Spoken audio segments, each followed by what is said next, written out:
Tonight, we're learning the man who caused a 5-hour standoff in Carter County last night was heavily armed. Good evening, I'm Sarah Diamond. I'm Josh Smith. Sheriff's deputies were called out to the 400 block of Dry Hollow Road in Carter County last night after getting complaints of an intoxicated man waving a gun. When officers showed up, they said that man opened fire, injuring a Carter County Sheriff's deputy and a woman who lived at a home.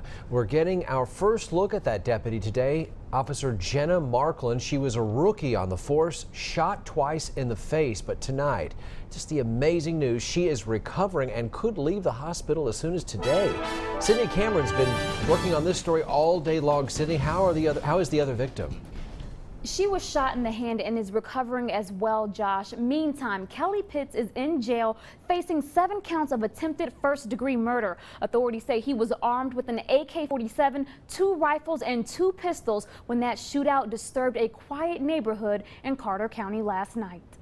Hours after an all-night standoff with the man who lived in this house on Dry Hollow Road, TBI is still combing the area for evidence.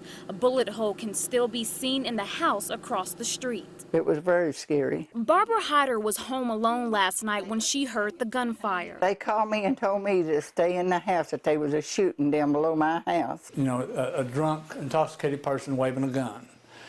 99 out of 100 of those calls, when the police pull up, they put the gun up and come out. But not this time. Carter County Sheriff Dexter Lunsford was on his way home when he heard the call. He was first on scene. He and 3 deputies were in the process of getting people who were in the house to safety when, without warning, Pitts allegedly opened fire from inside. 30 to 40 rounds, and I could tell it was from a rifle. Everyone immediately ducked for cover, but not before Markland, a rookie just weeks out of the academy, was shot. She was outside of the car, and the passenger side opened the door, was reaching across for the mic when she got hit. Lunsford was able to fire 1 round, but the shots continued, striking the windows of 3 patrol cars. Backup was called. SWAT, TBI, Tennessee Highway Patrol, and its aviation unit.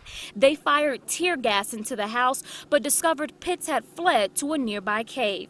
That cave was near Barbara's daughter's house. They had evacuated her from her house. When Pitts finally surrendered around 3 a.m., he was still armed with a rifle and 2 pistols. Sheriff Lunsford and Barbara agree everyone is fortunate to be alive. Told somebody I feel like George Bailey, and you know, it's a wonderful life. Pitts is facing a $700,000 bond and is set to be arraigned tomorrow. Sydney Cameron, News Channel 11 in your corner. We were able to talk with Deputy Markland's family today. Of course, they're just thrilled that she's still with them tonight after what happened. And they said she is absolutely still committed to law enforcement and actually anxious to get back to work.